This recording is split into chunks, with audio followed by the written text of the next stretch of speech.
Hi friends, welcome to Ignited Minds. In this video, we are going to continue the third lesson, Nationalism in India. The topic that we are going to understand today is towards civil disobedience. So let's start the topic. Now last video में हमने देखा कि non cooperation movement काफी अच्छे से चल रहा था, तो हमें उसे स्टॉप क्यों करना पड़ा? गांधी जी ने क्यों विड्रॉ कर लिया? And why did he decided to stop the movement? Gandhi ji felt कि ये movement is taking violent turn due to Chauri Chaura incident. आगे हमने देखा कि हर एक के लिए the meaning of swaraj was different. So Gandhi ji ने सोचा कि कोई भी मास स्ट्रगल करने से पहले लोगों को ठीक तरीके से ट्रेन करना पड़ेगा, उन्हें समझाना पड़ेगा कि what is our aim and हमें किस तरह से स्वराज चाहिए। Second thing is some leaders in Congress were tired of mass struggle. They wanted to participate in the elections to the provincial councils. Now Government of India Act आया था 1919 में and इसके according provincial elections होने वाले थे। अब ये Indian National Congress के लीडर्स चाहते थे कि वे इस इलेक्शन में पार्टिसिपेट करें so that they could oppose British policies and argue for reforms. Third thing is CR Das and Motilal Nehru ने स्वराज पार्टी बना ली, but younger leaders like Jawaharlal Nehru and Subhash Chandra Bose ने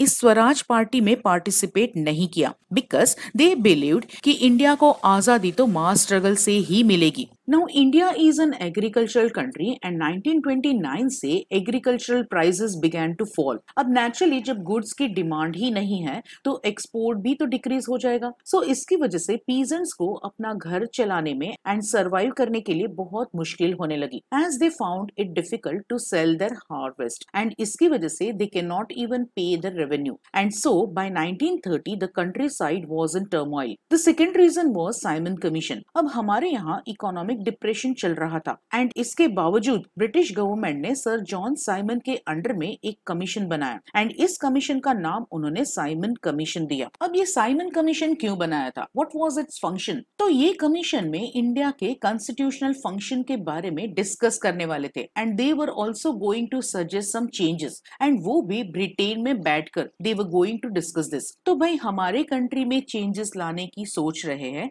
तो इंडिया को रिप्रेजेंट करता हुआ कोई तो इंडियन मेंबर चाहिए, क्योंकि हमारे क्या प्रॉब्लम्स है, हमारी क्या डिमांड है, हमें क्या चेंजेस चाहिए, ये सब तो हमें ही पता होगा। So there was not a single Indian member in the commission, they were all Britishers and so the Indians rejected this commission. So finally 1928 में जब साइमन कमीशन इंडिया पहुंचा तो it was opposed with slogans like Simon go back. Indian National Congress के and Muslim League के members ने भी इसमें participate किया। काफी सारे डेमोन्स्ट्रेशंस हुए, रैलीज हुई, उनकी पब्लिक मीटिंग्स को बॉयकॉट किया जाने लगा। अब कंट्री में इतना सारा ऑपोजिशन हो रहा था साइमन कमीशन को लेकर कि लॉर्ड इरविन ने एक बीच का रास्ता निकालते हुए he tried to settle the opposition. Now October 1929 में लॉर्ड इरविन ने इंडिया को फ्यूचर में डोमिनियन स्टेटस का ऑफर दिया। फ्यूचर में यानी देयर वाज नो श्योरिटी कि नेक्स्ट ईयर, 5 साल के बाद, 10 साल के बाद कब देंगे, वो कुछ भी नहीं बताया। ऐसी लालच देकर वे चाहते थे कि ये ऑपोजिशन एंड डेमोन्स्ट्रेशंस बंद हो जाए।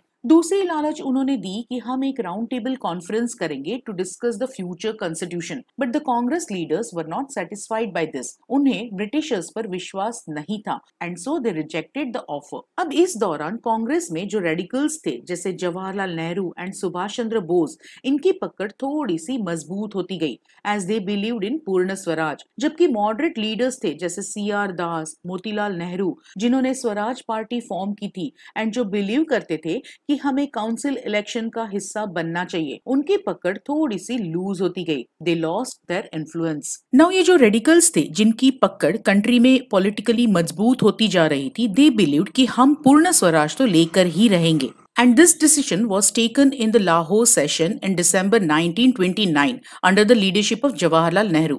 वहाँ ऐसा डिसाइड किया गया कि नेक्स्ट ईयर दैट इज 26 जनवरी 1930 को हम हमारा इंडिपेंडेंस डे सेलिब्रेट करेंगे।